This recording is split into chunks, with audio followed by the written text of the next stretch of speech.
Hariom friends. आज हमने अपने ग्रुप में कुछ मैसेज पोस्ट किया था निसर्गदत्त महाराज का, और उसको जानने के लिए कुछ सीकर्स का क्वेरी था। तो वो मैसेज निसर्गदत्त की एक किताब है, कॉन्शियसनेस एंड द एब्सोल्यूट, चेतन और अव्यक्त, उससे वो मैसेज लिया गया था। तो उसमें एक क्वेश्चन पूछा किसी डिवोटी ने, I know all of this intellectually, but I am not experiencing it, so I came for satsang. Devotee कहता है कि जो आप बताते हैं वो बातें हम बौद्धिक स्तर पर तो जानते हैं, समझते हैं, लेकिन उसको हम अनुभूति के स्तर पर उसका ज्ञान नहीं हो पाता। तो इसलिए मैं आपके पास सत्संग के लिए आया हूं। ऐसा वो डिवोटी बोल रहा है भगवान महाराज को। महाराज कहते हैं, what do you mean by सत्संग? सत्संग से आपका क्या मतलब है? सत्संग से आपका क्या अभिप्राय है? This is merely a conventional spiritual jargon. ये तो बस एक कहने के लिए, एक कहने का एक कन्वेंशनल ट्रेडिशनल तरीका है, कहने का एक शब्द हमने पकड़ लिया है, सत्संग। Now you go from here with the firm conviction that I am the Brahman, without any shape, form, or design, and without any mental inclinations. I am the manifest consciousness. कहते हैं जब आप यहां से जाओ मुझसे मिलने के बाद, और आपके अंदर ये फर्म, बहुत ही मजबूत विश्वास हो जाए कि मैं ब्राह्मण हूं। और ब्राह्मण में क्या होता है? जब मेरे अंदर ये विश्वास आता है या ये अनुभूति आती है, तो मेरी कोई शेप नहीं रहती, मेरा कोई रूप नहीं रहता, मेरा कोई डिजाइन नहीं रहता, और मेरा माइंड भी नहीं रहता। तो बिना रूप के, बिना आकार के, बिना डिजाइन के, बिना विचारों के जब मैं होता हूं बीइंगनेस में, तो उसको कहते हैं I am Brahman, I am the manifest consciousness. मैं व्यक्त चेतना हूं। When you realize that you are formless, there is no caste or creed for you, there are no concepts left. जब आप अपने को मैनिफेस्ट ब्रह्मन कहते हो, तो आप क्या रियलाइज करते हो? आप फॉर्मलेस हो, निराकार हो। आपका कोई कास्ट नहीं है, आपका कोई क्रीड नहीं है, आपका कोई डिस्टिंक्टिव करेक्टर नहीं है, ऐसा आप जानते हो। अब आगे वो उस स्टेंजा में जो हमने पोस्ट किया था वो लिख रहे हैं, द मुमुक्षु is in Kinder garden, spiritually inclined, but identifying with the body mind. मुमुक्षु का एक एक क्लास होता है, एक ग्रुप है जो जिसको हम मुमुक्षु कह सकते हैं। मुमुक्षु का क्या मतलब है? जिसको इच्छा है, अध्यात्म में आने की इच्छा है, उसको मुमुक्षु। मुमुक्षु का वैसे शब्द का क्या मतलब होता है? जिसे मोक्ष में इच्छा है, मुक्त होने की इच्छा है। यहाँ पे महाराज कह रहे हैं, जो स्पिरिचुअली इंक्लाइंड हो, जिसका अध्यात्म में रुचि हो, लेकिन वो अपने को अभी भी मन और बुद्धि से संयुक्त पाता है, कि उसका अभी भी आइडेंटिफिकेशन है मन और बुद्धि से। इसी का दूसरा नाम है व्यक्तित्व।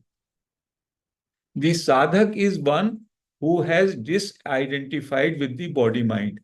दूसरी कैटेगरी मुमुक्षु के ऊपर है, साधक की, जिसने अपना मन बुद्धि से तादात्म्य या आइडेंटिफिकेशन को हटा दिया है।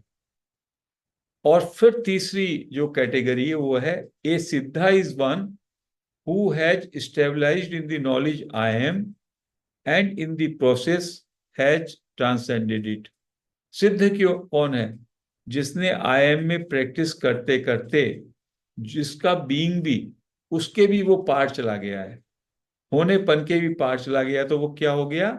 एब्सोल्यूट हो गया, वो अव्यक्त हो गया। In this journey you know very well where you are. कहते हैं अब आप डिसाइड कर लो कि आप इस जर्नी में क्या हो।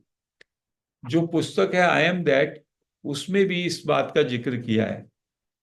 व्यक्ति, व्यक्त और अव्यक्त, महाराज ने ये तीन कैटेगरी दी है। व्यक्ति कौन है?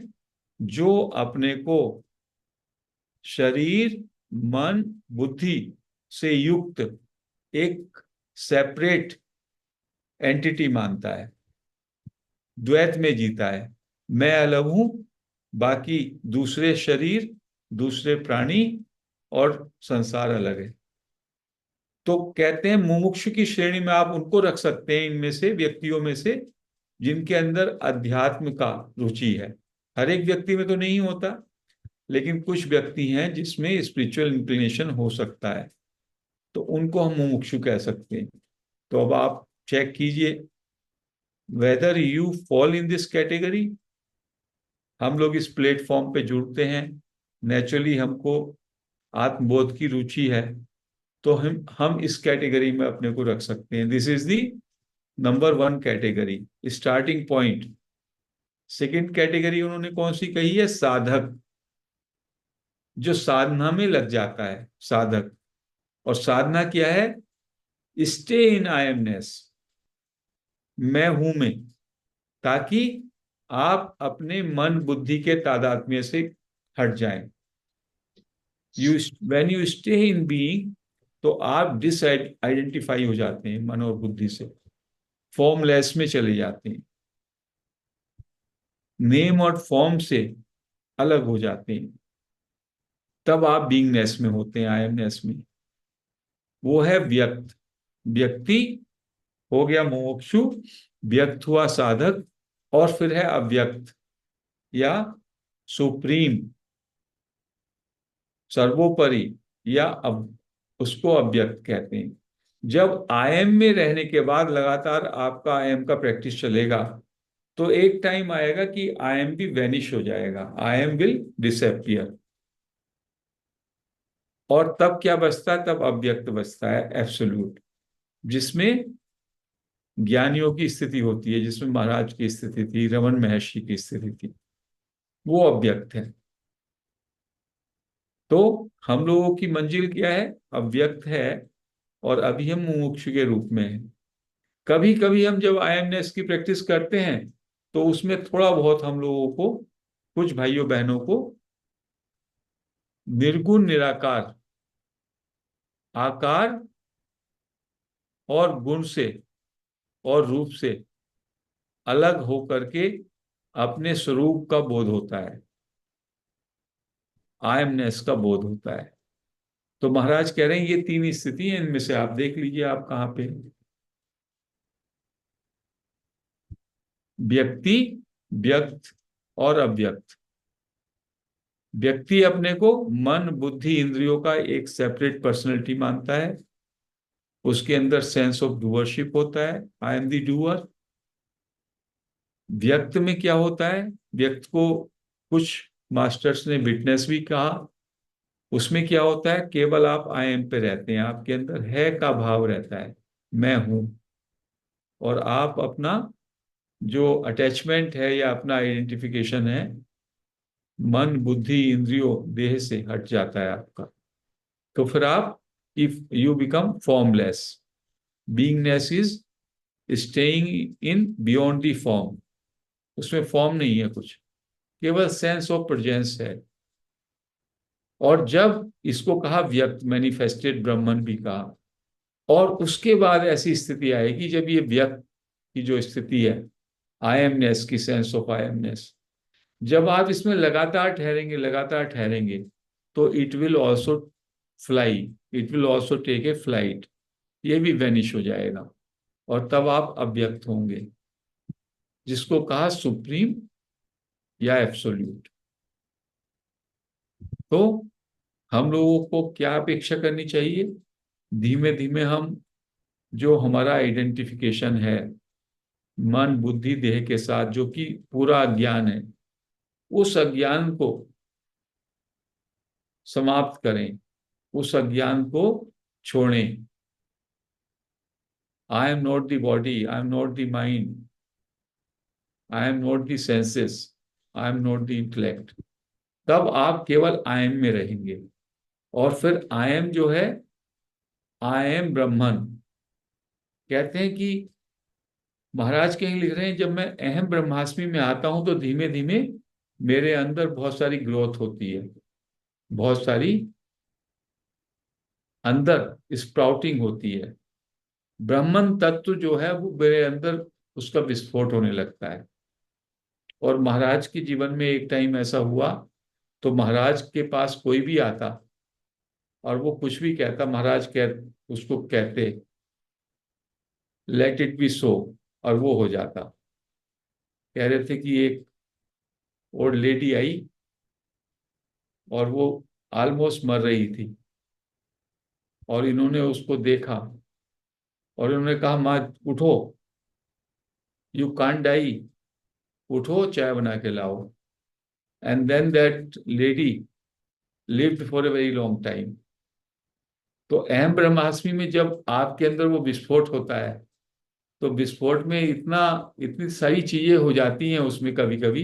तो एक फेज इनके लाइफ में ये आया, बताते थे कि इसी कमरे में जो भी कुछ कहता था, ये महाराज ये हो जाए, ये हो जाए, कहेंगे सो इट बी, और सबका सबका हो जाता था।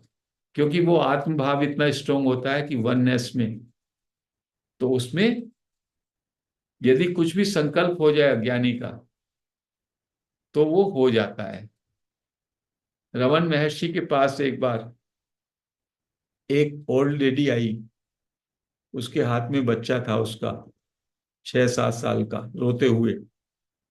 सब जगह वो इधर उधर भाग रही थी, दौड़ रही थी, बच्चा है मेरा अकेला, इस मर गया है, इसको क्या हो गया, एकदम सुन्न हो गया है। तो किसी ने कहा कि भाई हम लोगों के हाथ में कुछ नहीं है। डॉक्टर ने भी हाथ खड़े कर दिए, अब वहां रमन महर्षि का आश्रम है, वहां चले जाओ।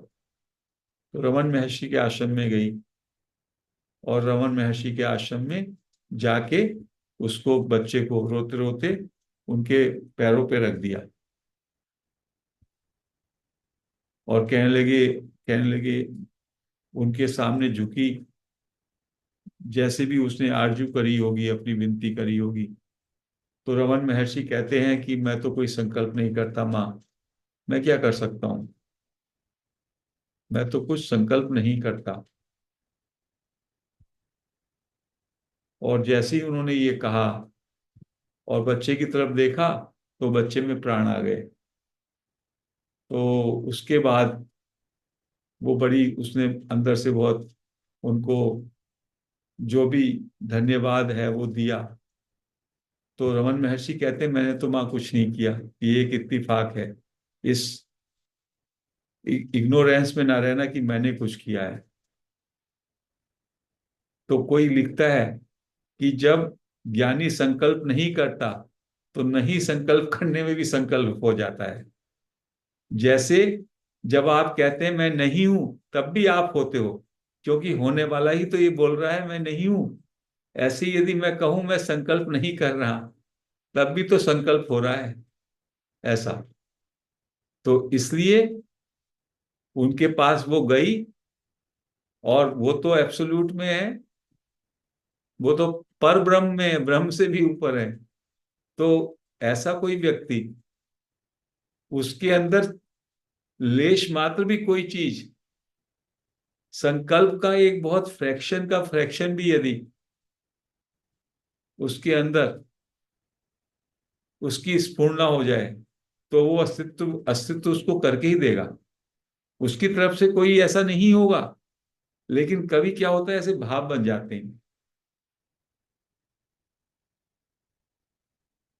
तुलसीदास जी का ऐसे ही कहते हैं, संत तुलसीदास का, कि तुलसीदास जी अपनी, उनका एक छोटा सा आश्रम तो नहीं कहिए, एक छोटी सी कुटिया थी, और उसी में वो राम नाम जपते रहते थे। और पास में नदी होती थी, तो कोई यंग डेथ, कोई युवा की डेथ हुई, और उसके परिजन रोते हुए उसके शव को लेकर के नदी के किनारे जा रहे थे उसको जलाने के लिए। तो ये बाहर निकल के आए, तो इसको देख करके संतों के प्रति तो सबकी श्रद्धा होती है इंडिया में ना, भारतवर्ष में। तो कुछ जो उनके साथ के थे वो इनके पैरों में गिर गए, मेरा बेटा है या मेरा दामाद है, कुछ कीजिए कुछ कीजिए। तो इन्होंने राम राम ऐसे ही कहा, द्रवित होकर के राम राम कहा। और कहते हैं वो अर्थी से उठ करके बैठ गया, वो शव उठ करके बैठ गया जीवंत होकर के। और ये तो सहज भाव में। तो लोगों ने कहा कि सब उनके पैरों में पड़े, उन्होंने कहा मैं तो कुछ नहीं किया, मैं तो कुछ करता ही नहीं, मैं तो राम का सेवक हूँ। तो ये उनकी उनके मुंह से राम नाम निकला और वो हो गया, तो इसकी चर्चा सब जगह हो गई। ऐसी बातें तो इमीडिएटली फैल जाती हैं। तो अकबर का टाइम था उस समय। तो अकबर को बताया गया कि यहाँ आपके राज्य में एक ऐसा संत है जिसके पास बहुत पावर है, बहुत सिद्धियां हैं, और वो मरने वाले को भी जीवित कर देता है। तो अकबर को इस बात का विश्वास नहीं हुआ। तो अकबर ने कहा हम भी मिलना चाहेंगे उससे, उसको हमारे दरबार में पेश किया जाए। तो अकबर के सैनिक उसको लेने के लिए आए। तो संत तुलसीदास जी ने कहा, सैनिकों ने कहा कि बादशाह आपसे मिलना चाहता है। तो संत ने कहा हमें तो बादशाह से मिलने का कोई, हमारा तो इच्छा नहीं है, हम तो यहीं पर अपनी कुटिया में ठीक है, राम नाम जपते हैं। ऐसा सहज भाव से उन्होंने कहा। तो सैनिकों ने 3-4 बार कहा अरे बादशाह आपसे मिलना चाहते हैं, आपकी बड़ी खुशकिस्मत है। कहने लगे भाई हमको किस्मत वगैरह कुछ नहीं, हम तो यहीं पे मजे में हैं, हम तो साधारण आदमी है, फकीर है, हमें क्या कहीं जाना ही नहीं है, अपना राम नाम जपते हैं। तो जाकर के वापस गए वो सैनिक। तो अकबर को बहुत गुस्सा आया। अकबर ने कहा कि उसको बंदी बना के लाया जाए। उसको बुलाया गया दरबार में और उससे कहा कि तुमने बड़े चमत्कार किए हैं, हमें भी चमत्कार दिखाओ कोई, हमें भी आप चमत्कार दिखाइए। तो कहते हैं उन्होंने कहा कि हमको तो कुछ चमत्कार आता नहीं है, हम तो राम के सेवक हैं, राम के नाम का गुणगान करते हैं। कहते हैं आप तो कहते हो आप तो मरे को जिवा देते हो, ऐसा आपने किया। उन्होंने कहा कि हमने किया ही नहीं ऐसा कुछ, और वास्तव में उन्होंने नहीं किया। उनके अंदर कर्ता भाव तो होता नहीं है। तो अकबर को बहुत गुस्सा आया। तो अकबर ने उसके समय की जो सब में ज्यादा भयावह जेल होगी, सब में ज्यादा घनी जेल जिसमें अंधेरे ही अंधेरा और ज्यादा ज्यादा जहां पे रहना दूभरो, ऐसी जेल में उनको डाल दिया तुलसीदास जी को। ऐसा ये किसी ब्रिटिश ने अपने संस्मरण में लिखा है। तो वहां पे वो जेल में रहे और कहने लगे कि एवरी डे वो एक छंद बनाते थे, और 40 दिन तक उन्होंने 40 छंद बनाए, जिनको हनुमान चालीसा के नाम से वो प्रसिद्ध होता है। 40 के 40 छंद एवरी डे वो लिखते थे, राम का गुणगान करते थे, और एक एक छंद 40 जो चौपाई हैं या 40 जो छंद हैं हनुमान चालीसा के, 40 दिन। और 40वें दिन फतेहपुर सीकरी जो है वो राजधानी थी अकबर की, और वहां पर बंदरों का हमला हो गया कहते हैं। ये ब्रिटिश ऑथर लिखता है। पूरी नगरी पे बंदर, कहाँ से आ गए फौज बंदरों की, और वो सबका सारा राज दरबार और सबका तहस नहस करने लगे। इतना विकराल और भयावह रूप कि इतने बंदर कहाँ से हो गए इकट्ठे एकदम। और अकबर को भी किस तरह से बचा के कमरे में बंद करना पड़ा। बंदरों ने पूरा सब जगह तहस नहस मचा दी। तो ये बड़ा ताज्जुब हुआ, बंदर इतने सारे आ कहाँ से गए। और बंदर की सेना, उसकी सेना के सामने मुगल सेना कुछ ना कर पाए। तो अकबर ने बुलाया अपने किसी मौलवी को, मौलवी जैसे हमारे यहाँ पंडित होते हैं मौलवी, क्या हुआ ये। तो उसने, मौलवी ने देखा, उसने कहा तुमने किसी अल्लाह के बंदे के साथ बहुत बड़ी नाइंसाफी हो गई तुमसे, उसी को मनाना पड़ेगा। अब इसको, राजा को याद नहीं, अकबर को, क्या मैंने क्या ऐसा किया, क्योंकि जेल में तो वो रोज ही डालता है राजा, उसको तो याद भी नहीं आया। फिर उसके जो सभासद थे उसमें कुछ हिंदू थे, उसके जो राज दरबारी थे, टोडरमल और जो भी लोग थे, उनमें से किसी ने कहा कि आपने जो तुलसीदास जी हैं संत, उनको उसमें डाला हुआ है जेल में, तो हे राजन आप चले जाइए, एक बार उनको खोलिए। तो वो गया वहां पे, और उसने उनसे माफी मांगी कि मुझसे कोई गलती हो गई है, तो मुझे क्षमा करो। तो कहते हैं जैसे ही उन्होंने जो है हाथ ऊपर उठाए तुलसीदास जी ने, तो बंदर सब जो है, बंदर की सेना सब अदृश्य हो गई। ऐसा ये ब्रिटिश ऑथर लिख रहा है। उसके बाद उसने कहा अकबर ने कि कुछ आपकी तरफ से मेरे लिए आदेश हो तो बताएं। तो कहते हैं उसने, तुलसीदास जी ने कहा फतेहपुर सीकरी की जो कैपिटल है उसको खाली कर दीजिए, कैपिटल दूसरी जगह बनाइए। और उसके बाद अकबर ने अपनी कैपिटल को शिफ्ट किया दिल्ली। तो जो संत होते हैं वो भी ब्रह्म ज्ञानी थे, तुलसीदास जी भक्त भी थे और ज्ञानी भी थे। और उनकी जो रामचरितमानस है उसमें चौपाइयों में ब्रह्म ज्ञान की भी बात कही गई है, ज्ञान की भी और भक्ति भी है। ज्ञान और भक्ति का अद्भुत संगम रामचरितमानस में है। तो जो भी व्यक्ति रियलाइज्ड हो जाता है, इवन जिसका आई एमनेस भी अच्छी तरह से सध जाता है और बॉडी माइंड आइडेंटिफिकेशन से हट जाता है, तो सिद्धियों का बड़ी से बड़ी सिद्धि उसके जीवन में जीवंत रूप में आ जाती है। वो उनका उपयोग नहीं करता, लेकिन यदा कदा यदि वो किसी की दर्द से द्रवित हो गया, कुछ उसके मुख से निकल गया, कहीं उसके मन में भाव भी आ गया, तो वो वैसा हो जाता है। तो इतनी पावर है। जब तक आप अपने को शुद्ध मन बुद्धि देह मानते हो, तो आप केवल एक 5.5 6 फुट का एक केवल शरीर, एक सेपरेट एंटिटी रहते हो। लेकिन जब ये शरीर मन बुद्धि से तादात्म्य छूटने लगता है, तो आप सर्वव्यापी ब्रह्मन हो जाते हो, और उसमें सर्व आत्मभाव हो जाता है। सर्व आत्मभाव में आप सबके साथ, सब में आप ही व्याप्त हो, और आप सब में, सब आप में व्याप्त है, आप सब में व्याप्त हो, ऐसा होता है। इसी कारण जो ज्ञानी होता है, ज्ञानी की जब सन्निधि में आप आते हैं, तो उसका सर्व आत्म भाव से उसकी आत्मा की व्यापकता वो आपकी आत्मा में भी प्रविष्ट हो जाती है। आपने अपने को बांधा हुआ है, बांधे हुए का मतलब है बाहर से भी कुछ नहीं आने देते, और अपने को, अपने आत्मा को भी बाहर, वो भी खुलेपन से उसकी व्यापकता को रोक रखा है मन ने।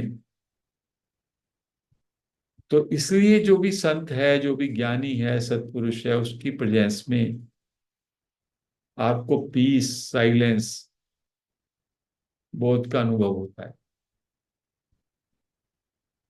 इस तरह से ये आज हम लोगों का जो हम बता रहे थे, उसमें कुछ चीजें जब वो बात होती हैं तो इधर उधर से आ जाती हैं। लेकिन जिन लोगों को चमत्कार सिद्धियों की इच्छा है, सिद्धि के लिए जो करेगा वो सिद्ध नहीं है।